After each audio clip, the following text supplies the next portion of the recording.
And today, Dr. Nathan Unruh is going to talk about time management. I think it's pretty easy to say we all waste time, maybe even unintentionally, but there are those things that will just steal our time away from us too. Totally. And we're all victim of it. Right. But we all have the same amount of time, right? And we're perpetrators of it too. We do it to ourselves. So we each have 24 hours a day, 168 hours a week. And so we all have the same starting line. PK, I was attending a college in the beautiful Smoky Mountains, and I enrolled in a general psychology course that involved a lab experiment where we'd have to train a rat. Well, instead of being out in the beautiful mountains enjoying myself with my friends, I was relegated to a small room with a rat in a box. And the course required me to train this rat to hit a lever at random times and intervals to receive a pellet of food. And so when it would hit it so many times, it would get its reward. So the experiment would progress by rewarding the rat at random intervals. So for example, the rat may have to depress the lever 5 times or 10 times, or only when a small light was on in the box. I would have to log my progress with this rat, and I could not move to the next level of the experiment until the rat and I have completed each step together. I spent endless hours pleading with the rat, screaming at the rat, and at times wanted to end this rat's life. It was a very painful but a very rewarding experience now later in life. Took a little bit of time to sit there and wait for the rat to do its thing and to learn, right? It took all kinds of time. I think I saw you on YouTube. I'm not sure. Yeah, well, thank God there wasn't YouTube. I know. Can you imagine?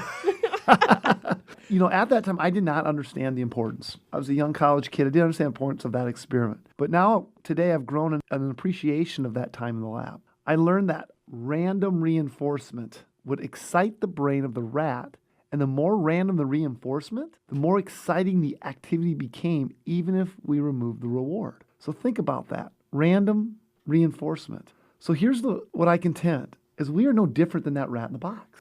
Let's spend just a minute thinking about how we are wired as human beings. We like the feeling of accomplishment and progress. We have fallen to the misconception that if we check off 20 emails, that we have actually accomplished something. But have we? Did deleting, forwarding, or moving that email to a folder really do anything productive? Did it move the dial towards your vision?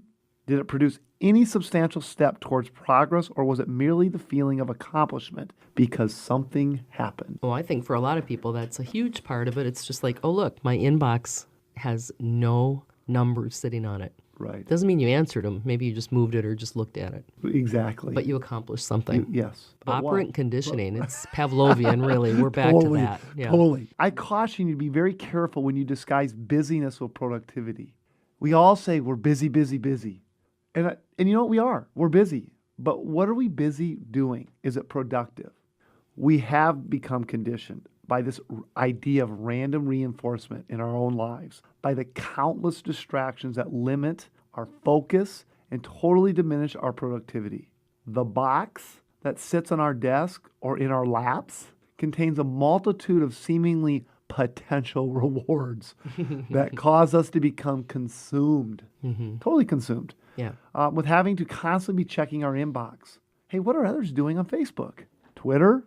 And the list goes on. Well, Twitter, you have to know what the news is in your world. Right now. Yeah, so you're told that you need to look at this. You don't have fear of missing out. I mean, you'd hate to be FOMO, right? Oh, yeah. You've been having coffee with somebody, and they'll say, hey, did you? No, I didn't know. Well, you can't have that. Yeah. It goes back to your key point. Yeah. It does nothing to move the dial towards your vision. None of that does. You're so true. We got to realize our time, PK, is our most precious asset, and we have allowed time creep to permeate every hour, every minute, and every second of our lives. We've filled our time with random reinforcements that have robbed us, in my opinion, from creativity and productivity that allows the manifestation of these key items: abundance, affluence, success, significance, and impact. So, what's the solution? 3 things. First and foremost, number 1, acknowledge your most valuable asset, your time. How we use our time is up to us. We say yes to something, we are saying no to something else.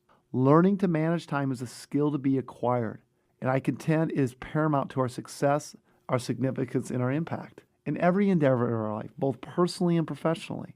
Number 2, I am in the AM. This is a big deal for me. Our most creative and productive time is in the morning. Many of us have routines that include checking email and social media outlets the first thing in the morning, and for that matter, throughout the day and into the evening.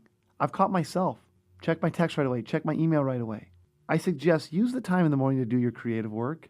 Write, read, think, create, journal, meditate, review your vision, review your mission and your goals. Mornings are absolutely magical. They're quiet. Use your mornings wisely and don't be tempted by all the distractions in our world that are nothing more than drugs. And I said, I believe it, drugs that enter our brains through our eyeballs. They steal instead of put back in. And the last solution is set the edges. Be intentional about every hour of your day. A calendar that provides an intentional focus and allocation of time creates productivity toward your stated vision. Schedule time to create, time to think, time to play, for family, for work, and time to do whatever you want. All of us have the same 24 hours a day, 168 hours a week, 8,736 hours a year. And how we spend that time is 100% up to us. Some great thoughts today on how to manage our time. Let's go back to patient time and paper time, review that, and then maybe even take a few moments, be transparent. This could be scary. And maybe just be honest about how much time do you spend on social media, and how is maybe that a distraction from your overall goals and where you want to be.